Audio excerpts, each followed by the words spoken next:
오늘 말씀 마가복음 14장 43절에서 50절까지의 말씀입니다.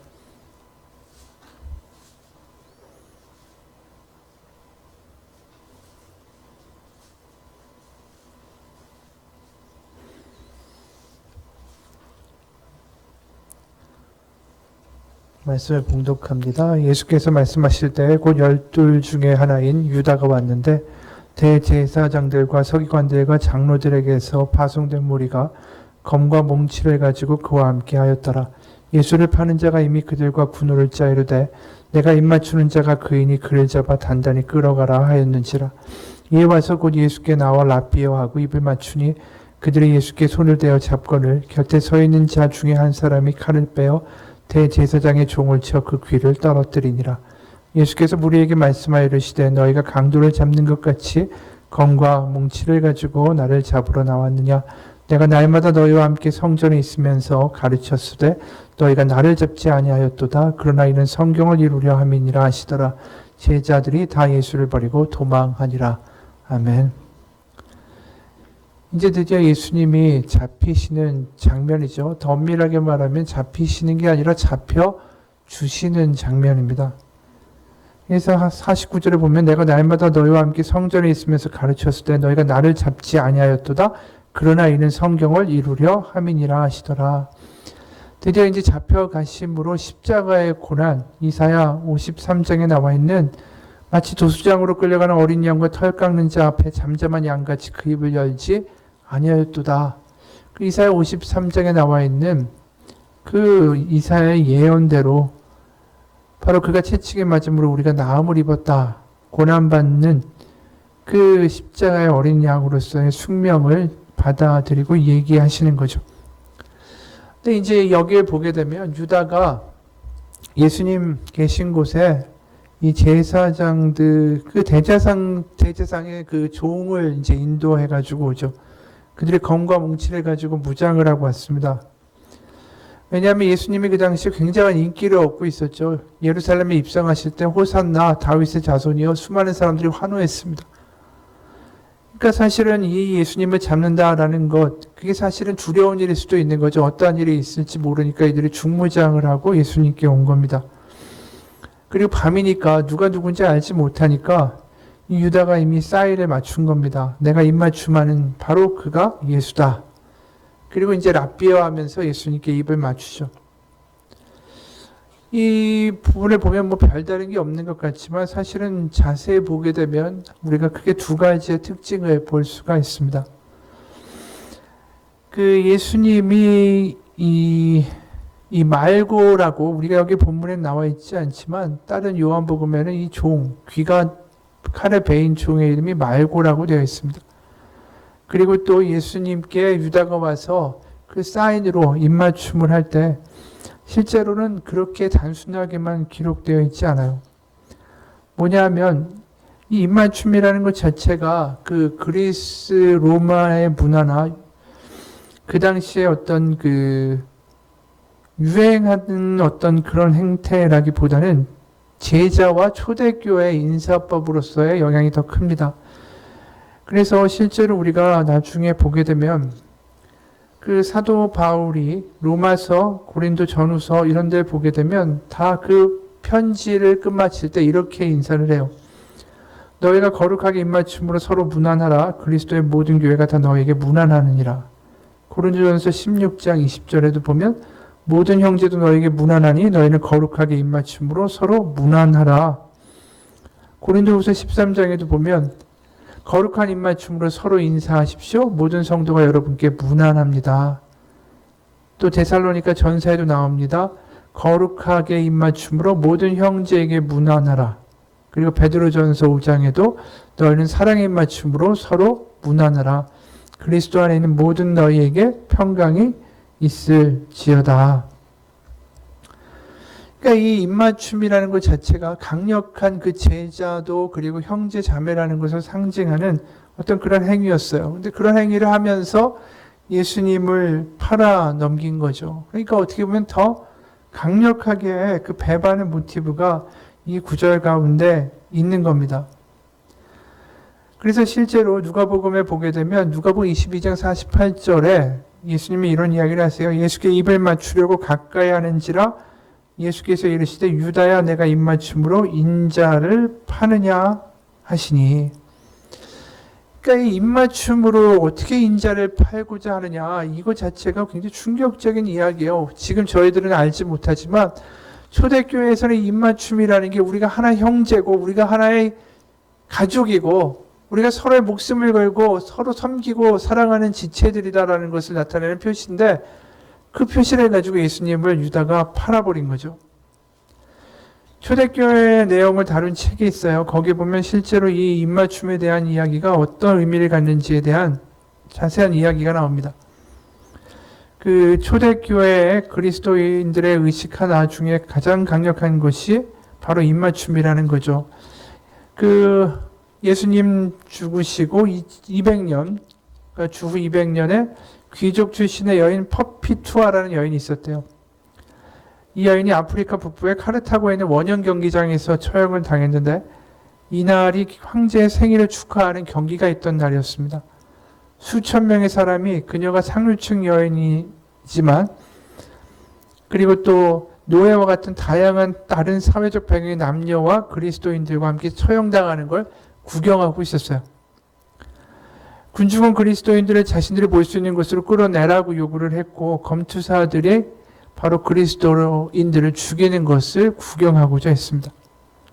근데 이제 순교자들이 일어나서 중앙으로 나아갔는데, 그리고 그들은 서로의 입을 맞추면서 자신들의 순교를 평화의 입맞춤 의식으로 마무리했다라고 실제 기록에 기록되어 있어요. 그러니까 이 군중들이 그리스도인을 죽여버리라 그러고 있을 때 바로 이 일이 어떻게 보여졌냐 하면, 바로 이런 입맞춤 아주 친밀한 관계에서만 행해진 거죠. 그런데 뭐가 또 달랐냐 하면, 이 같은 가족이나 친밀한 사람들은 같은 계급이고 같은 수준이잖아요. 그런데 이 그리스도인들은 어떻게 했냐 하면, 바로 노예가 귀족과 귀족이 노예에게 그 계층을 초월하여 입맞춤을 했다라는 거예요. 그러니까 새로운 가족이다, 새로운 형제다라는 것을 보여주는 일이 바로 입맞춤이라는 거죠. 그렇기 때문에 이 편지뿐이 아니라 예배의 그 가운데에서 서로 간에 평화의 인사를 하면서 이 평화의 입맞춤을 했다라는 거예요. 그래서 이 입맞춤을 자신들의 순교의 자리에서 바로 행한 것입니다. 바로 그들이 더 이상 이 땅을 살아가는 그 로마의 백성이 아니라 하나님 나라의 백성이고, 자신들의 죽음을 넘어서고 이 땅에서의 계급과 신분을 넘어서는 하나의 가족을 보여주는 초대교회의 능력이었다라는 거예요. 그런 것들을 보면서 사람들이 궁금했습니다. 어떻게 저럴 수가 있는가? 어떻게 죽음을 두려워하지 않고 그 당시에 노예와 귀족과 이런 사람들이 어떻게 같은 한 자매로서 두려워하지 않고 죽음을 맞이할 수 있는가? 이게 그 당시 사람들한테 굉장히 충격이었대요. 그래서 한 해에 그 엄청난 수가 늘어나고 10년 지나니까 이 교회는 40%가 넘는 놀라운 성장을 핍박 가운데서 했다라는 사실이에요. 그러니까 이런 입맞춤이라는 단어가 가지고 있는 무게가 있는데, 그것을 누가 했냐면 유다가 예수님께 했어요. 그래서 어떤 학자들은 이런 얘기합니다. 제자를 하나로 묶어주는 행위를 통해서 거꾸로 그 동료애를 깨트린 행위가 바로 이것이다 라고 이야기해요. 그러게 굉장히 끔찍한 일이잖아요. 제가 이제 한참 이 이야기를 한 이유는 이 입맞춤이라는 것이 어떤 의미인지 우리가 좀 알고, 그 다음에 그 입맞춤을 당하면서 예수님이 어떻게 반응하셨는가를 보고자 함입니다. 우리가 마태복음 26장 49절 한번 봤으면 좋겠습니다.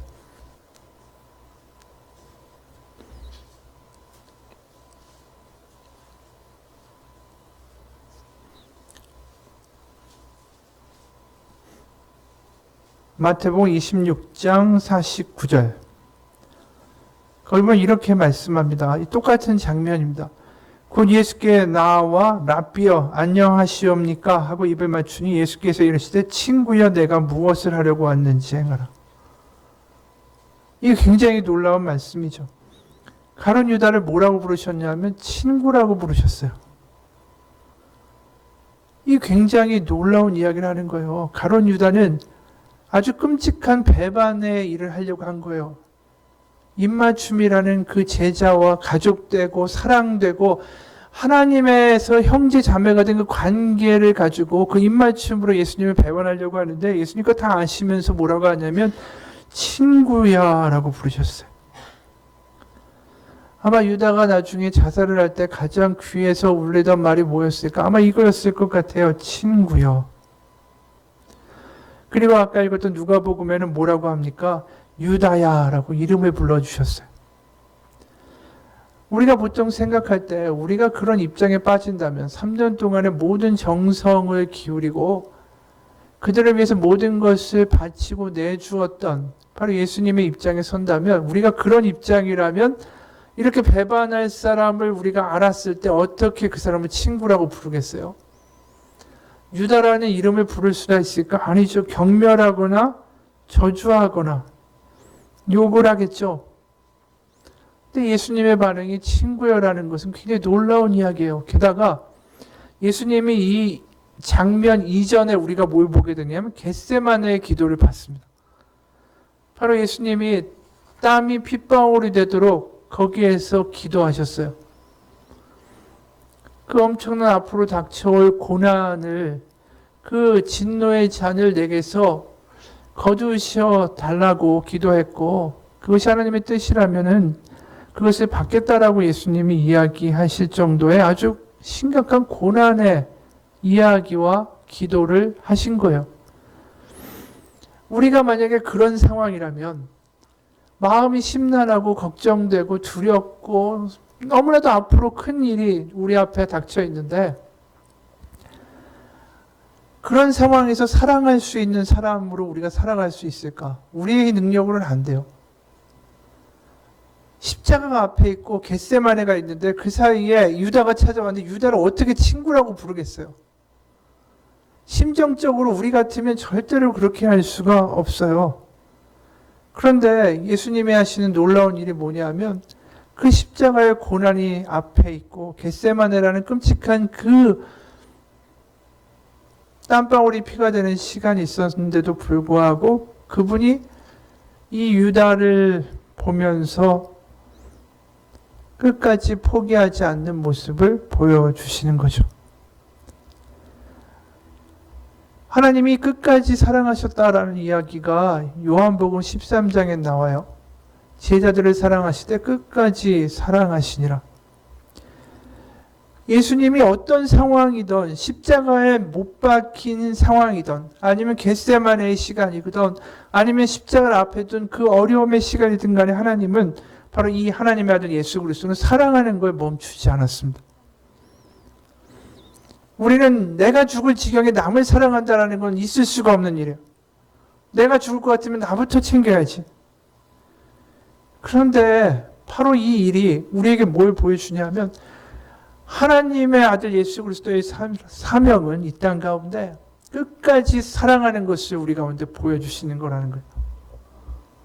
가룟 유다에게까지 친구라고 불릴 수 있는 그 하나님의 아들 예수 그리스도의 사랑의 모습이 우리 가운데 얼마나 크게 다가오는지 몰라요. 우리가 두 번째 또 뭘 보게 되냐면 이 말고라는 사람을 보게 돼요.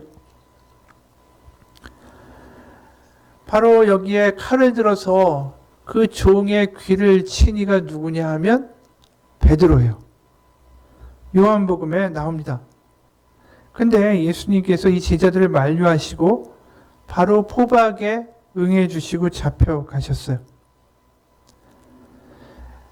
그 말고가 그 당시에 과연 어떠한 경험을 했을까? 우리는 자세하게 알 수는 없지만 그 말고의 모습을 상상해서 누군가가 말고의 1인칭으로 그 당시의 일을 한번 기록해 놓은 글을 보게 됐습니다. 한번 제가 소개하죠. 이게 말고의 입장에서 쓴 거예요. 사람을 많이 부려본 사람은 척 보고도 저놈은 어디다 쓸만하겠구나. 아니면 반만 축을 낸 놈이다. 라고 금세 안다고 하죠. 그건 나서부터 부림만 받아본 그러니까 저 같은 종놈의 입장에서도 마찬가지입니다. 별의별 주인을 다 모시다 보니까 눈치가 백단입니다. 저 양반 앞에서 이런 거 조심해야 되겠구나. 에이고 말보다 주먹이 먼저 나가는 사람이겠구나 이런 걸 얼굴만 보아도 압니다. 지금 제가 섬기고 있는 대제사장 가야바님의 댁은 대대로 사제직을 지내는 유대 명문가입니다. 게다가 그 장인 집안도 같은 업종의 실세인지라 이 유대 땅에서 권세가 하늘을 찌르는 집안이죠. 늘 종교적인 언어를 쓰는 본인들이라 그런지 언제든지 작은 조용조용하게 행동가지나 어조가 우아하기가 그지가 없습니다. 예를 차린 말투는 높은 양반들은 물론 저희 같은 천한 종들에게도 한결같습니다. 그래서 다들 저를 부러워하죠. 기왕 종살이 할 바에야 그렇게 품위 있는 그런 주인을 만나는 게 얼마나 큰 축복이냐라면서요. 글쎄요, 그거야 겉모양만 보는 바깥 사람들의 말뿐이죠. 과연 가야바 댁이나 그 장인인 안나스 댁의 종들도 그리 생각할까요? 정말 무서운 사람은 얼굴은 웃으면서 속으로 잔인하고 비열한 사람인 것을 저는 내내 겪어봐서 합니다. 말은 언제나 허울 좋은 빈 껍질일 뿐이에요. 추운데 수고가 많네. 인자하게 웃으며 그렇게 말을 건네면서도 굳이 날 추운 오늘 꼭 하지 않아도 될 만한 바깥일을 시키고 많은 사람. 이게 무슨 심보랍니까? 정말 제가 추울 때 그게 걱정이 되면 급한 일 아니네. 날 따뜻할 때 하게나 뭐 이래야 되는 거 아닌가요? 끼니 때가 한참 지나 밥도 못 먹고 일하고 있는 거 뻔히 알면서도 저런 식사들은 제때 하면서 일하는 건가? 그러고 말만 하고 지나가죠. 차라리 무심하면 자기가 배부르다라고 생각이 못 미치는 양반이라면 툴툴거리고 말 일이지만 끼니 놓친 것을 뻔히 알면서도 끝내 잠시 쉬고 밥 먹고 다시 하게나 정작 그런 말은 결코 건네는 법이 없으니 더 얄밉고 속상한 일이죠.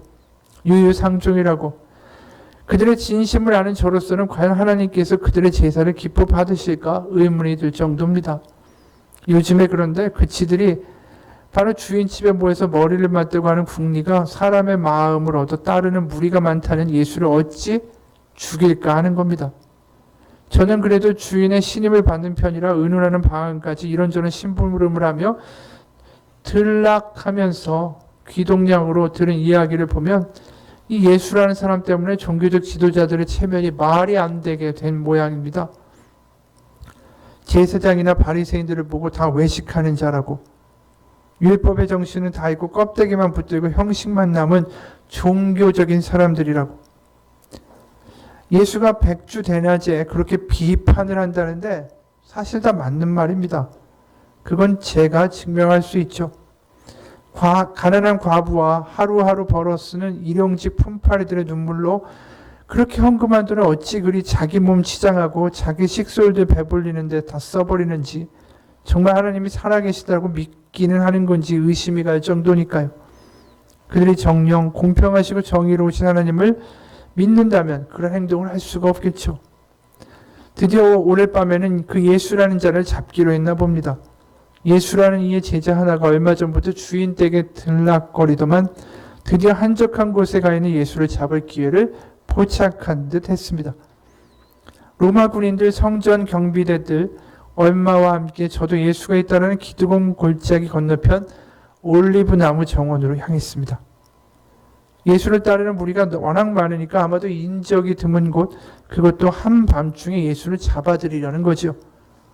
떠나는 길에 가야바 주인님이 그러셨죠. 아무래도 무력 저항이 있을 수 있으니 정신을 바짝 차리라고. 아닌 게 아니라 긴장감이 극도에 다다른 순간이었습니다. 등불과 횃불, 무기를 빼내어 들고 우리는 예수와 그의 제자들을 삥 둘러섰습니다.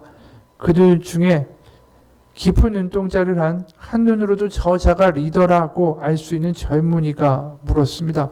너희가 누구를 찾느냐? 나사렛 예수를 찾는다는 말에 그는 자신이라고 응답하더니 찾는 이가 자신이라면 자기만 데려가고 나머지 이들을 안전하게 돌아가게 하라고 부탁하더군요. 이상한 일이죠. 여태껏 제가 만나왔던 주인들은 자신들이 위험에 처했을 때 항상 종인이 우리들을 앞세웠지 저렇게 자신이 앞서는 일이 없었으니까요. 그런데 갑자기 당황하는 사이에 제 오른쪽 귀가 갑자기 뜨거워지는 걸 느꼈습니다. 그를 따르는 한 사람이 눈 깜짝할 사이에 칼을 꺼내 제 오른쪽 귀를 베어버린 거죠.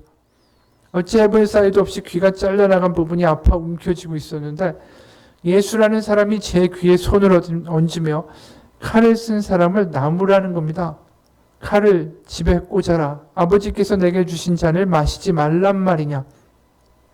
하지만 저는 그 이야기가 무슨 의미인지 생각할 여유도 없었습니다. 그의 손길이 닿은 곳에서 전율처럼 흘러나와 제 온몸을 휘감는 어떤 힘 때문이었습니다. 따뜻하면서도 힘차고 엄마 품처럼 평화로우면서도 힘찬 심장 박동처럼 팔딱이는 어떤 힘이 저를 사로잡았습니다. 어느덧 제 귀는 다치기 이전 상태로 회복되어 있었습니다. 이후 저는 제 의지와 상관없이 그를 따라다녔습니다. 안나스의 집으로, 거기서 가야바의 집으로. 대제사장의 무례함은 물론이고 일개 성전 경비원조차 그의 얼굴을 때리고 무시하는 모습을 보면서 제 심장은 터질 듯이 뛰었습니다. 그들은 어찌 알아보지 못하고 주인된 이에게 이런 무례한 일을 행하는 걸까요? 그동안 돈으로, 권력으로, 종교적 언어로 우리를 조종하는 그런 인간들을 주인님이라고 불러온 저였지만, 그래 아무도 듣지 못했지만 제 귀를 만지시던 주님은 제 귓가에 대고 그리 속삭이셨습니다. 말고야, 이제 괜찮을 거다. 아무도 따뜻하게 불러본 적 없는 내 이름 말고 그저 야 이놈아야라고 불리던 내게 이름을 불러주셨습니다. 자신은 생사를 모를 곳으로 잡혀가면서도 내 상황기를 치유하고 괜찮을 거라 말씀하셨습니다. 번지르르 하지도 화려한 미사 여구도 없는 그 한마디에 저의 전 존재가 변화되는 것을 분명히 경험했습니다. 내 이름을 아는 분, 내 이름을 불러주는 분, 바로 나를 온전히 아시고 나를 진심으로 걱정해 주셨던 분, 바로 그분이 예수였습니다. 그날 이후 나는 진정한 주인을 만난 듯합니다. 이후로 남은 생은 제 진정한 주인 예수를 위해 살고 싶어졌습니다. 이것에 상상력이 들어있지만 우리는 분명한 걸 알게 돼요. 왜 하필이면 성경엔 말고라는 종의 이름을 기록했고 또 예수님은 그의 귀를 고쳐서 다시 붙여주셨다라고 말할까? 아까 이야기한 것처럼 예수님이 지금 그럴 경황이 있는 상황일까요? 얼마나 심한 고통이 있으면 겟세마네에서 그렇게 기도하셨는데 우리 같으면 그런 상황에 그 귀가 떨어진 종까지 챙겨가며 그 귀를 붙여주고 그 다음에 순순히 자기를 내어놓는 그러한 일을 할 수 있을까? 예수님이 하시는 이 행동 하나가 그냥 스쳐 지나갈 수 있는 게 아니에요. 사람이라면 할 수 있는 행동이 아니고 사랑이 정말로 넘치지 않으면 할 수 있는 행동이 아니에요. 바로 예수님이 이 땅에서 하시는 사명, 바로 그것은 사랑하는 겁니다. 끝까지 사랑하고 끝까지 회복시키고 끝까지 쓰러진 자들을 자유케 하고 눌린 자들 풀어주고 눈먼 자들에게 복음과 기쁜 소식을 알려주는 것, 그것이 예수님의 끝까지 하신 사명이에요. 그러니까 그 시간에 말고라는 종의 귀를 붙여주시고 유다를 배신자나 저주나 경멸이 아니라 친구라고 불러주시는 일까지 하셨어요. 주님이 자신의 고난을 앞두고 그 사랑하는 것을 멈추시지 않았어요. 그건 십자가도 마찬가지입니다. 바로 저들이 하는 일을 저희들이 알지 못합니다. 저들을 용서하여 주옵소서라고 하신 것이 예수님의 십자가의 기도였어요. 그리고 십자가의 고통 가운데 있으면서도 그 옆에 있는 십자가에 같이 매달린 예수가 구원을 이야기하자 그에게 네가 오늘 나와 함께 낙원에 있을 거라고 말씀하셨어요. 하나님의 아들 예수 그리스도의 그 삶을 보면 끝까지 자신이 아니라 자신의 모든 걸 걸고 사랑한 그거밖에 드러나지 않아요.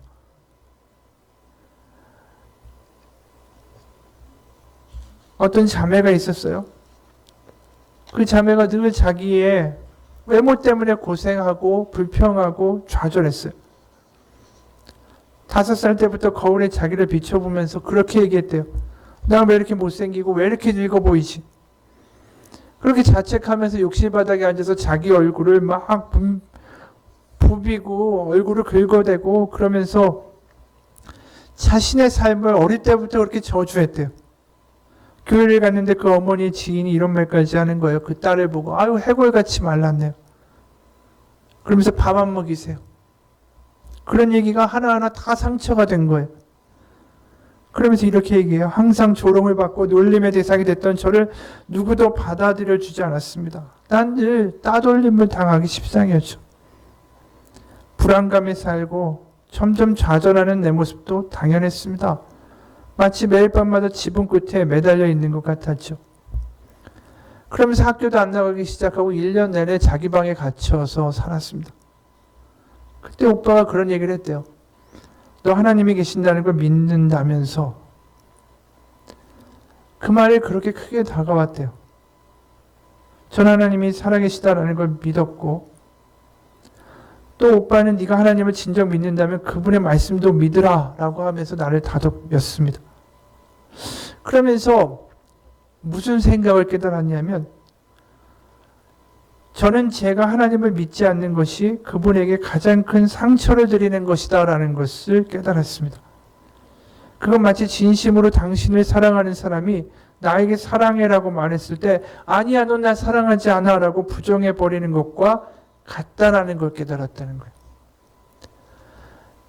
하나님이 우리를 어떻게 사랑하셨는지 그 사랑의 고백이 저 십자가고, 오늘 우리가 이 본문을 보면서 느끼는 건 하나님이 단 한 번도 사랑하는 걸 멈추지 않았는데 하나님은 나 사랑하지 않는다라고 이야기했던 자신의 모습이 죄를 짓는 거라는 걸 깨달았다는 거예요. 그래서 믿음을 갖기로 했습니다. 그래서 내가 어느 길을 가든지 나에게 욕을 하거나 못생겼다라고 이야기할 때 그것은 나에게 먼저 상처를 주는 게 아니라 내 앞에 계신 하나님께 상처를 주는 것이다라고 생각이 들기 시작했어요. 왜냐 하나님이 나를 사랑하시고 하나님이 나를 어여쁜 딸이라고 부르는데 그거를 욕하는 그들은 하나님께 욕을 하는 거다라는 거죠.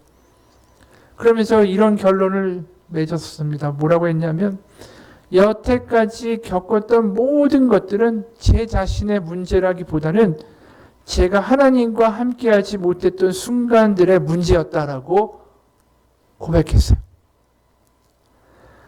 우리가 오늘 이 본문을 보면서 뭘 보게 되냐면 하나님이 절대로 포기하지 않는다는 거예요. 예수님이 어떻게 가룟 유다에게 형제여라고 말을 하고 그 순간에 그 일개의 종 아무것도 아닌 존재예요.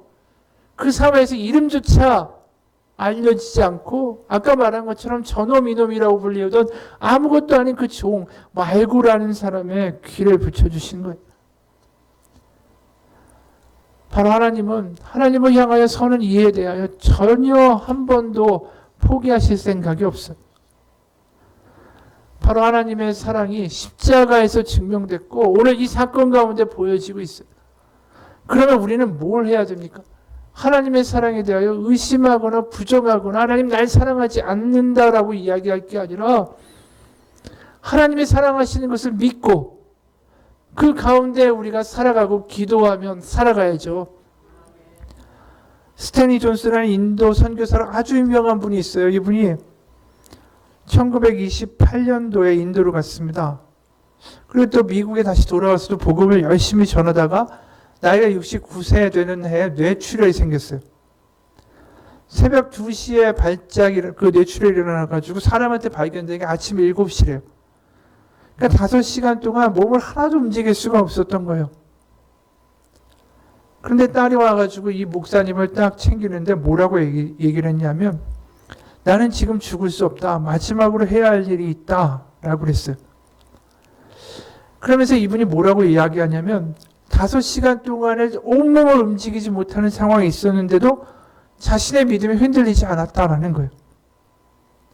아무것도 변한 건 없었습니다. 나는 그전 그대로였습니다. 기도로 하나님과 교통하고 있었고 여전히 하나님의 흔들리지 않는 왕국 가운데 속해 있었습니다. 다만 외부 세상과 연락할 수만 없었을 뿐입니다. 그러면서 이분이 이런 마음을 가지니까 하나님을 원망하는 마음이 드는 게 아니라 하나님의 이 일을 통하여 또 어떤 일을 하실까 기대를 하기 시작했어요. 그러니까 이 접근 방법이 아예 다른 거죠. 그렇죠? 불평이 아니라. 그러면서 자기가 믿음을 붙잡은 게 아니라 믿음이 자기를 붙잡고 있다는 걸 고백했어요. 그러면서 그 은혜를 나누고 싶었던 거예요. 그러니까 죽을 수 없다라고 이야기한 겁니다. 그러면서 중풍으로 보스턴 병원에 입원해 누워있으면서 간호사한테 부탁했어요. 내가 잠에서 깰 때마다 나사렛 예수 이름으로 말하노니 일어나라. 그렇게 나에게 말해 주십시오. 그리고 실제로 그분이 완쾌돼서 일어났습니다. 그리고 인도로 돌아가서 20년 동안의 선교사로 더 하고 90세에 인도에 묻혔습니다. 그리고 그때 경험을 가지고 책을 썼는데 책의 제목이 The Divine Yes예요. 하나님의 Yes. 하나님 안에서는 언제든지 그리스도 안에서는 예라고 되니 우리가 그로 말미암아 우리가 아멘하여 하나님께 영광을 돌리게 되느니라. 고린도후서 1장 20절 말씀이죠. 이분이 하는 이야기는 이거예요. 하나님 안에서는 예라고만 하면 되는구나.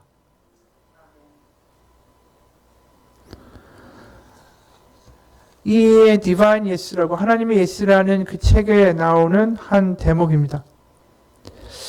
1971년 12월 나는 뇌졸중 발작으로 쓰러졌다. 그러나 그때 나는 내가 그동안 입으로 선언했던 것들의 실제의 삶, 즉 극단적인 공경에 처한 삶으로 확증해야 되는 처지에 놓이게 되었다는 걸 알게 됐다.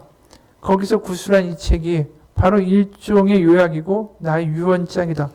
하나님의 예스이신 그리스도에 관한 책을 쓰는 이 사명은 바로 내가 한 것이 아니라 하나님이 나에게 하신 일이다. 하나님께서 내게 한 인간을 철저히 무력하게 만드는 뇌출혈을 허락하시고 하나님의 예스이신 그리스도를 사람에게 전하라는 사명을 주실 줄은 인간의 보편적인 필요를 충족시키는 보편적인 우리가 원하는 예스이신 그리스도를 전하는 게 아니라 바로 어떤 상황이든 간에 예스가 되는 하나님을 전하라는 그런 사명이었다. 그러나 그렇게 하는 것이 하나님 뜻에 합당하기 때문에 하나님이 하신 것이다. 나는 늘 나의 자신에게 이야기한다. 그리스도의 십자가는 당시의 실패로 보였지만 지금은 바로 부활이고 기독교 신앙의 중심이 되어 있다. 하나님께서는 십자가에서 예수님을 구원해 주기로 결정하는 대신에 예수님을 통해 십자가로 모든 이 사람을 구원하기로 결정하셨다. 그래서 나도 이렇게 말했다. 완전히 회복되지 않고 죽어도 괜찮아. 이대로 반신불수의 몸으로 살다가 세상을 떠나는들 어떠랴. 예수님은 십자가라는 죽음을 가장 두려운 실패를 가장 위대한 성공으로 만드셨다. 십자가 죽음을 통해 선으로 악을 정복하셨고 사랑으로 미움을 정복하셨고 세상을 정복하셨다. 십자가는 패배가 아니었다. 우리는 패배처럼 보이는 것을 싫어하면 안 된다. 그 실패와 패배를 통해서 하나님은 놀라운 일을 하실 수 있는 분이기 때문이다. 그래서 하나님은 항상 예스다. 우리가 이 일을 보면서 뭘 생각하게 됩니까? 하나님 가운데 예스라고 말할 수 있는 그것이 믿음이라는 거예요. 왜? 우리가 우리의 힘으로 그렇게 하라고 하나님 이야기하시는 게 아니죠. 바로 하나님이 끝까지 사랑하는 것을 보여주셨으니까. 그리고 십자가를 통해 이것이 절대로 끝이 아니다라는 부활을 보여주셨으니까. 우리가 오늘 읽는 이 본문을 보면서 다시 한번 생각하게 돼요. 모든 것은 하나님 손에 있습니다. 그리고 하나님은 어떤 순간이든 우리에게 답이 되십니다. 하나님은 예스십니다. 그 모든 것들이 준비되어 있고 하나님 가운데 예비되어 있습니다. 그러면 우리는 자유로운 사람이 됩니다. 하나님 저를 자유케 해주십시오. 우리는 그렇게 기도할 때가 있어요. 하나님 이 문제가 해결되고 내가 돈이 좀 생기고 뭐가 해결돼서 하나님 좀 자유롭게 살게 해 주십시오. 그러면 그 자유가 우리의 우상이 되고 목표가 되잖아요. 자유를 구하는 게 아니라 하나님이 우리를 사랑하시고 나를 포기하지 않는다. 지금 내가 하나님 안에 거하고 있다면 이것은 나에게 절대로 실패로 끝나는 이야기가 아니다. 하나님의 예스를 우리 입술 가운데 고백하게 될 때 거기서 자유가 나오는 거예요. 바로 하나님을 우리가 얻고 하나님 가운데 거하면 하나님이 주시는 모든 성령의 9가지의 열매들이 우리 가운데 다 맺어지게 되어 있습니다. 평강과 희락과 자유와 평강과 그 모든 것들이 하나님이 주시는 선물이에요. 우리가 하나님 가운데 예스라는 말만큼 때로는 어려운 말이 없을 거예요. 내 삶이 이렇게 힘든데, 내 환경이 이런데 어떻게 내가 하나님 가운데 예스라고 할 수 있어? 그런데 오늘 본문은 말하죠. 주님이 어떤 상황에서든지 끝까지 우리를 사랑하셨다라는 거예요. 그 상황에 말고를 만지고 고쳐주시고 유다마저도 형제여라고 불러주시는 예수님, 그 예수님은 바로 하나님의 사랑을 우리 가운데 보여주셨습니다. 하나님이 한 번도 그리스도 안에 있는 사람을, 우리를 포기하시지 않습니다. 같이 기도하겠습니다. 하나님 아버지, 예수님은 끝까지 사랑하셨습니다. 끝까지 포기 안 하셨고 끝까지 자신의 사랑하는 일을 멈추지 않으셨습니다. 그것은 무엇을 말함입니까? 지금도 예수님은 우리를 사랑하는 것을 멈추지 않으십니다. 우리 하나님은 나를 몰라, 날 사랑하지 않아, 나의 기도를 듣지 않아, 나에게 관심이 없어라고 말하지만 오늘 본문에서의 예수님은 우리에게 분명히 말씀합니다. 아니다. 나는 너를 보고 있고 나는 너를 잊지 않았다. 그것이 바로 예수 그리스도의 십자가가 우리에게 보여주는 하나님의 말씀입니다. 우리가 하나님을 포기하지 않으면 됩니다.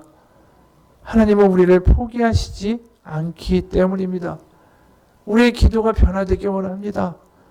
불평이 앞서고 내가 원하는 것을 들어달라고 떼쓰기보다 이 상황 가운데 모든 것을 하나님 아시죠? 하나님, 이 상황이 하나님 가운데 비극으로 끝나는 것이 아니라 하나님의 능력과 하나님의 은혜가 드러나는 시간이 되게 하여 주옵소서. 이 시간을 하나님의 시간으로 만들고 하나님과 동행하며 견뎌가는 시간으로 만드는 하나님의 지혜로운 사람으로 살게 하여 주옵소서. 살아계신 예수 그리스도 이름 받들어 기도합니다. 우리 같이 잠깐 침묵으로 기도하겠습니다.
하나님, 이 시간 우리 같이 기도합니다. 눈앞에 보이는 것이 문제라고, 그것이 나를 짓누른다고, 우리의 모든 눈과 관심이 그 문제에만 가 있었으면 아버지 앞에 이 시간 회개합니다. 진짜 문제는 그것이 아니라 내가 하나님과 함께하지 못했던 순간들이 문제였습니다. 하나님과 함께했다면 그 문제가 하나님의 것이 되고, 어려움도 하나님 앞에 내어드리고, 내가 하나님과 함께했다면 그 모든 것들이 나를 누르지 못했을 텐데, 그저 그 눈앞에 있는 문제만 바라보느라고 하나님과 함께하지 못했던 모든 시간들을 아버지 앞에 이 시간 회개합니다. 매일매일 우리가 아침에 나와 이제 새벽 기도하지만 그 기도 가운데 하는 것이 무엇입니까? 문제를 바라보며 기도하는 게 아니라 바로 하나님과 함께하는 하루가 되기를 위하여 간구하는 것입니다. 하나님, 오늘 하루 하나님과 함께하기 원합니다. 매 순간순간이 문제가 나를 누르고 걱정이 나를 누르고 세상의 이야기가 나를 무너뜨리는 것이 아니라 그 순간순간마다 하나님과 함께함으로 하나님 가운데 모든 것이 예스라고 말할 수 있고, 하나님 가운데 그 능력 가운데 일어설 수 있는 그러한 시간으로 오늘 하루를 만들어내기 원합니다. 그것이 우리의 고백이고 우리의 신앙입니다. 그렇게 매일매일 살아가는 것입니다. 문제가 아니라 하나님을 바라보는 것, 바로 하나님 가운데 하나님이 나를 포기하시지 않고 하나님이 알고 계시고 하나님이 보고 계시고 하나님이 나의 기도를 듣고 계시다. 그 확신 가운데 살아감으로 승리하며 감격하며 담대하고 기쁨 가운데 살아가는 그리스도인으로서의 놀라운 자녀의 권세를 회복하게 하여 주옵소서. 우리에게 주어진 하나님 자녀의 권세를 손에 쥐고도 알지 못하는 어리석은 자가 아니라 우리의 삶에서 하나님이 일하실 놀라운 일들을 기대하며 하나님 가운데 하나님의 예스를 외치며 나아가는 신앙인으로서 살아가게 하여 주옵소서. 살아계신 우리 주 예수 그리스도의 이름 받들어 기도합니다. 아멘. 하늘에 계신 우리 아버지.